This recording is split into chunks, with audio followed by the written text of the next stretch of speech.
Hello friends, this is Pinky. Welcome to logical thinking. I hope आप सब अच्छे होंगे, मस्त होंगे, तंदुरुस्त होंगे। हमारा जो टॉपिक है वो क्रिया चला हुआ है। क्रिया का मैंने आपको रचना के आधार पे भेद बता दिए हैं।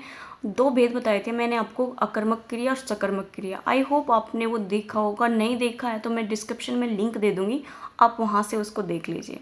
आज हम किसके आधार पर करेंगे? अर्थ के आधार पर करेंगे क्रिया के भेद।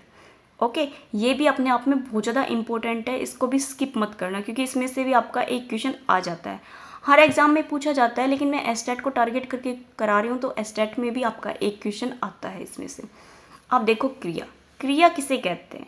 किसी कार्य को करने या होने का जो बोध कराए उसे हम क्या कहते हैं? क्रिया कहते हैं। अर्थ के आधार पर क्रिया के भेद कितने होते हैं? 8 या 10। दोनों में से आपको एक ही ऑप्शन मिलेगा, या तो 8 मिलेगा या 10 मिलेगा, दोनों नहीं मिलेंगे। बाय द वे, अगर आपको दोनों ऑप्शन मिलते हैं तो आपका दोनों ही आंसर ठीक होंगे। 8 भी ठीक है और 10 भी ठीक है। फर्स्ट है हमारा मूल क्रिया धातु, सामान्य क्रिया, साधारण क्रिया, सहायक क्रिया, संयुक्त क्रिया, पूर्वकालिक क्रिया, प्रेरणार्थक क्रिया, द्विकर्मक क्रिया, नाम धातु और क्रियार्थक। हमारा जो फर्स्ट भेद है हम उस पर चलते हैं। हमारा फर्स्ट भेद कौन सा है? मूल क्रिया धातु। क्रिया का सबसे छोटा रूप क्या कहलाता है? धातु कहलाता है। अब आपसे ये भी आ सकता है, क्रिया का सबसे छोटा रूप क्या कहलाता है? तो क्या कहलाता है आपका? धातु कहलाता है।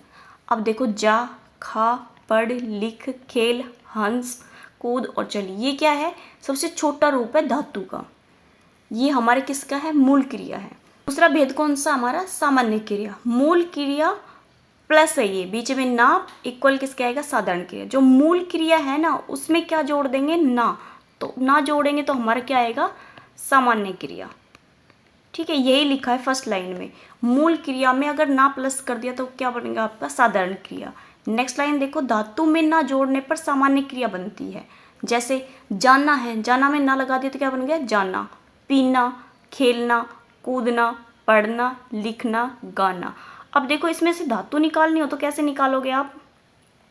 जाना है, जाना में धातु क्या है? जा। पीना में क्या है? पी। ये क्या है? धातु। धातु में ना जोड़ने पे क्या बनेगा आपकी? साधारण क्रिया। जैसे पढ़ना है, पढ़ना में भी क्या आएगा? पढ़। लिखना में क्या आएगा? लिख। ये आपकी क्या बता रही हूँ मैं? धातु बता रही। धातु में क्या जोड़ा है? ना जोड़ा है। ओके, नेक्स्ट देखो इसका भेद। साधारण क्रिया। क्रिया की समाप्ति वाला रूप क्या कहलाता है? साधारण क्रिया। मतलब क्रिया जो स्टार्ट हो रही है उसका जो समाप्त वाला रूप होगा वो क्या कहलाएगा आपका? साधारण क्रिया। मूल क्रिया प्लस कर साधारण क्रिया। मूल क्रिया में क्या लगा होगा आपका? कर लगा होगा। ये वाली चीज़ याद रखना कि मूल क्रिया में क्या लगा होगा? कर। जो साधारण क्रिया है उसमें तो कर लगा होगा, जो सामान्य क्रिया थी उसमें क्या लगा होगा? ना। तो अब देखो, जा था ना मूल क्रिया, तो क्या लगा दिया इसने? जा क्या है आपकी? धातु है।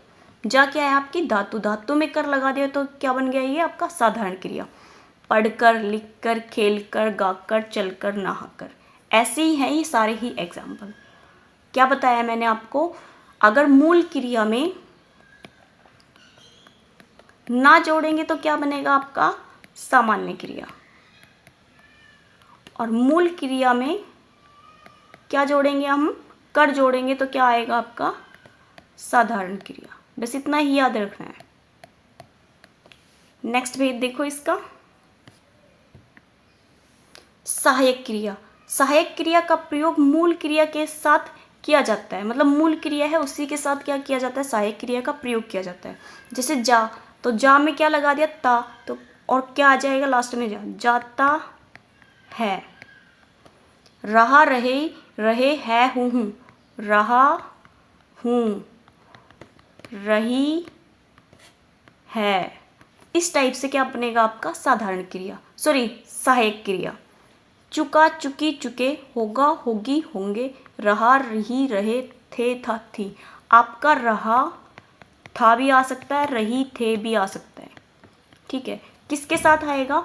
मूल क्रिया के साथ ही किसका प्रयोग होगा आपका? सहायक क्रिया का भी। ओके, नेक्स्ट भेद देखो इसका। संयुक्त क्रिया। जहाँ 2 क्रिया एक साथ शुरू हो जाए और एक साथ समाप्त हो जाए। मतलब दोनों काम एक साथ स्टार्ट होंगे और एक साथ ही क्या हो जाएंगे? उनका एंड हो जाएगा। जो 2 काम करेंगे हम उनको एक साथ ही शुरू करेंगे और एक साथ ही उनको ख़त्म करेंगे। जहाँ सनातन सत्य हो, ये वाली लाइन काफ़ी इंपॉर्टेंट है। जो ट्रूथ वाली चीज़ें होती है ना, वो भी क्या किस में आएगी? संयुक्त क्रिया में आएगी।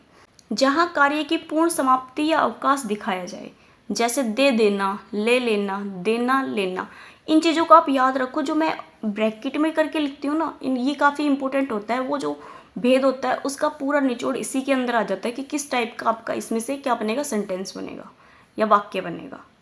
क्या है, दोनों क्रिया एक साथ शुरू होगी और एक साथ ही समाप्त होगी। वह दौड़ते दौड़ते थक गया, मतलब दौड़ रहा है, दौड़ते दौड़ते क्या हो गया, वो थक गया, तो दोनों चीज़ें समाप्त होगी ना। दाल में घी डाल दो, दाल है उसमें घी डाल दो, बात खत्म है, आगे कुछ कह नहीं रहा, तो क्या हो गया, दोनों एक साथ शुरू हो रही है और दोनों ही एक साथ क्या हो रही है, खत्म हो रही है। वह उसे अचानक मार बैठा, ये क्या आएगा, मार बैठा। पानी बरस रहा है, गरीब की भाभी सबकी भाभी हुआ करती है। जो इस टाइप के जो सेंटेंस होंगे ना, जो वाक्य होंगे, वो किस में आएंगे, आपके संयुक्त क्रिया में। जो सत्य होंगे, जो रियलिटी होगी, किसी न किसी रूप में वो क्या होंगे, उनके पीछे एक रियलिटी होगी। मैं अब घर जाऊं, तो समाप्त हो गया ना वाक्य यहीं पे, तो ये किसका उदाहरण है, संयुक्त क्रिया का। पूर्वकालिक क्रिया, जहां दो क्रियाओं में से एक क्रिया पहले समाप्त हो जाए और दूसरी क्रिया अभी जारी रहे, मतलब एक तो समाप्त होगी और एक अभी जारी रहेगी। ये काफ़ी इंपॉर्टेंट है, इसमें से भी क्वेश्चन आता है। आपको नाम से ध्यान रखना कि पूर्वकालिक क्रिया कौन सी होती है, फिर उसकी पहचान याद रखनी है, और आपको कुछ भी याद नहीं रखना, सिर्फ नाम ध्यान रखना है और उसकी पहचान याद रखनी है। उसके बाद कोई भी वाक्य दे दे, आपको आराम से कर लोगे उसको। दो क्रियाओं में से पहले समाप्त होने वाली क्रिया क्या कहलाती है, पूर्वकालिक। दो क्रिया एक साथ शुरू हो रही है, जिसमें से पहली वाली जो समाप्त हो रही है ना, वो क्या कहलाएगी, पूर्वकालिक क्रिया। जो क्रिया जारी रही, मतलब जो चल रही है अभी, उसे क्या कहते हैं, समायिका क्रिया। मैं सुबह उठकर पानी पीता हूँ, मैं सुबह उठकर, मतलब सुबह उठ गई, फिर उसके बाद मैंने क्या लिया, पानी पिया। मैंने क्या पिया, पानी पिया, तो क्या लगाया आपका, कर। डायरेक्ट बताऊँ इसका, आपको क्या देखना है, कर देखना है। देखो आप सब में कर लगा है, नहा कर, बना कर, खा कर, पढ़ कर, ये सब क्या है, इसकी पहचान है। पूर्वकालिक क्रिया में क्या मिलेगा आपको, कर मिलेगा। मैं सुबह उठकर पानी पीता हूँ, कर लगा है, ये भी किसका है, पूर्वकालिक। आप सुबह उठकर पार्क में टहलने जाते हो, उठकर, कर है ना, कर वाली चीज़ किस में होगी, पूर्वकालिक। दादाजी नहाकर पूजा करते हैं, नहा कर। आप नाश्ता बना कर स्कूल जाते हो, मैं आपको पढ़ा कर कॉलेज जाता हूँ, क्या लगेगा, कर। अब देखो नोट में भी लिख रखा है मैंने ये चीज़ कि क्या लगा होगा आपका, कर लगा होगा। प्रेरणार्थक, ये भी इम्पोर्टेंट है, जो इम्पोर्टेंट है उनको ज़्यादा ध्यान रखना है। जहाँ किसी वाक्य में दो कर्ता, प्रेरक कर्ता व प्रेरित कर्ता, मतलब दो कर्ता मिलेंगे, एक तो प्रेरित कर्ता और एक कर्ता। जो क्रिया प्रेरित कर्ता के द्वारा संपन्न हो और उसे प्रेरणार्थक क्रिया कहते हैं। जो क्रिया प्रेरित कर्ता के द्वारा स्वयं न करके दूसरे कर्ता को प्रेरणा देके संपन्न कराई जाए, मतलब जो कर्ता होगा वो उस कार्य को स्वयं नहीं करेगा, वो दूसरे को उस चीज़ के लिए क्या करेगा, प्रेरित करेगा, और उसे क्या कहेंगे हम, और उसी से वो क्या कराएगा, उसको संपन्न कराएगा, मतलब उससे वो कार्य कराएगा। जहाँ पहले कर्ता के साथ ने कारक चिन्ह तथा दूसरे कर्ता के साथ से कारक चिन्ह का प्रयोग हो, ये इंपॉर्टेंट है इसमें। एक तो ये और एक ये क्या हो, पहले तो दो कर्ता होंगे, दो कर्ता में से जो कर्ता होगा, जो उसका मेन कर्ता होगा, वो खुद काम ना करके दूसरे से कराएगा। जो फोर्थ है इसमें क्या दे रखा है कि पहले कर्ता के साथ क्या मिलेगा, कारक चिन्ह आपको ने मिलेगा, और दूसरे के साथ क्या मिलेगा, से मिलेगा, यही इसकी पहचान है। अब देखो इसके उदाहरण। सुरेश ने रमेश से चाय बनवाई। अब देखो लास्ट में वैसे वाया आ रहा है, तो ये वाली भी इसकी क्या है, पहचान है। नोट में लिख रखा है, जब क्रिया के अंत में क्या लगा, वाया वाया वाय, ये वाई आएगा और वाय, ठीक है। अब जो मैंने आपको डेफिनेशन बताई है उसमें क्या है, पहले कर्ता के साथ ने और दूसरे कर्ता के साथ से लगा है, तो ये किसका उदाहरण है आपका, प्रेरणार्थक क्रिया का। शीला ने बबीता से पैसे दिलवाए। देखो लास्ट में वाय वाया, ये भी पहचान है, और साथ में क्या है, शीला ने आ गया, बबीता से, मतलब कर्ता जो है वो खुद ना करके किसी दूसरे पर्सन से करा रहा है, तो वो किसका है, प्रेरणार्थक का। शिक्षक ने छात्र से पाठ पढ़ाया। शिक्षक ने खुद नहीं पढ़ा, किससे पढ़वाया, छात्र से। खुद काम नहीं किया, दूसरे से करवाया है, वो किसका है, प्रेरणार्थक का। अपनी मम्मी से कपड़े धुलवाए, आपने नहीं धोए, अपनी मम्मी से धुलवाए हैं। ओके, इसका नेक्स्ट टाइप देखो, द्विकर्मक क्रिया, ये भी इंपॉर्टेंट। जहाँ क्रिया दो कर्ताओं पर निर्भर हो, कितने कर्ता होंगे, दो कर्ता होंगे।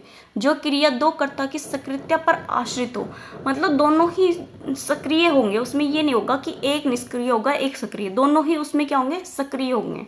जहाँ पहले कर्ता के साथ ने कारक चिन्ह और दूसरे कर्ता के साथ को लगाओ। इसमें क्या बता दिया, दूसरे के साथ तो को लगाओ और फर्स्ट के साथ क्या लगाओ, ने लगाओ।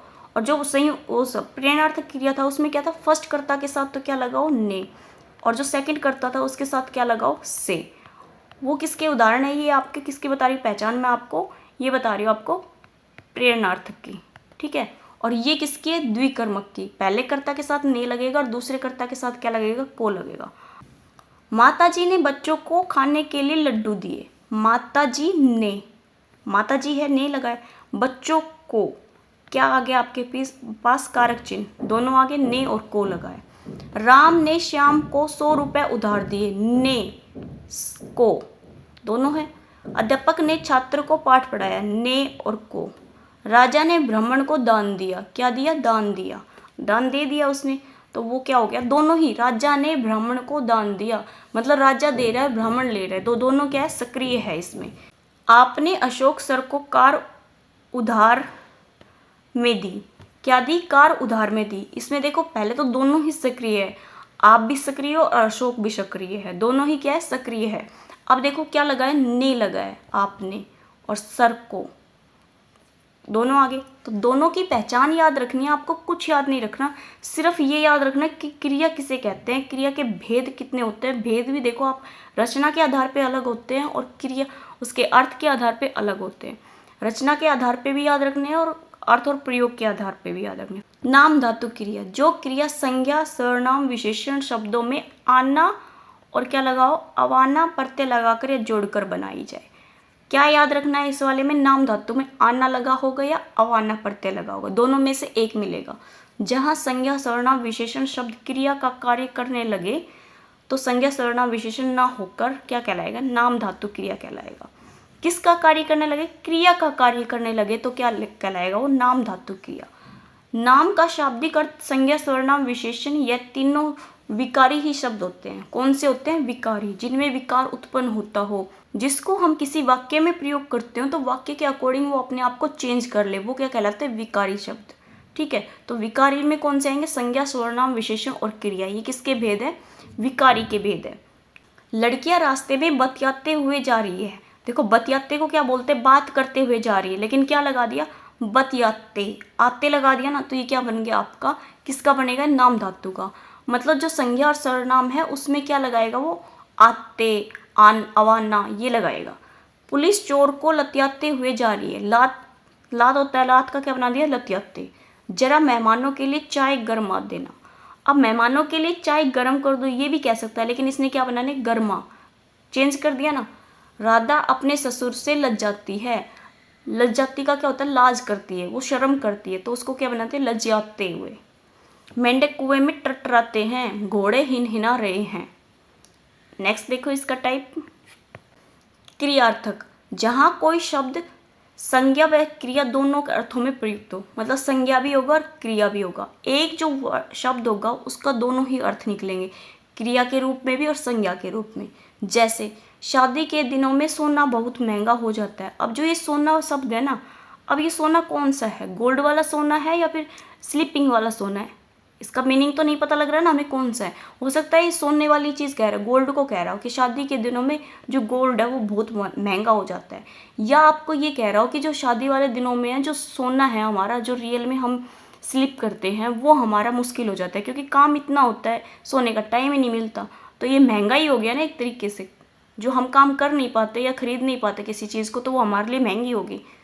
यहाँ सोना सख्त मना है, जो सोना है, अब आप मान लो मेरे घर आ रहे हो, मैं कह दूं कि यहाँ पर सोना सख्त मना है, जो सोना आप पहन के आओगे वो सख्त मना है, उसको अपने घर छोड़ के आओ। या फिर ये हो सकता है कि आप मेरे घर आओगे तो सोओगे नहीं, जो स्लीपिंग है वो आप नहीं करोगे मेरे घर पे आके। जो शब्द है वो दोनों का काम कर रहा है, संज्ञा का भी और क्रिया का भी। ये थे हमारे क्रिया के भेद, किसके आधार पे, अर्थ और प्रयोग के आधार पर। आई होप आपको ये समझ आए होंगे, नहीं समझ में आए तो वीडियो को एक बार फिर से देख लीजिए। फिर भी अगर नहीं आते तो आप मुझे कमेंट कीजिए, मैं कोशिश करूँगी इसको दोबारा भी कराने की। ओके, अगर वीडियो अच्छी लगे तो प्लीज़ लाइक कीजिए, सब्सक्राइब कीजिए और कमेंट भी कीजिए कि आपको अच्छी लगी है, बुरी लगी है, या आपको कुछ इम्प्रूव भी कराना है इसमें। Okay, thank you.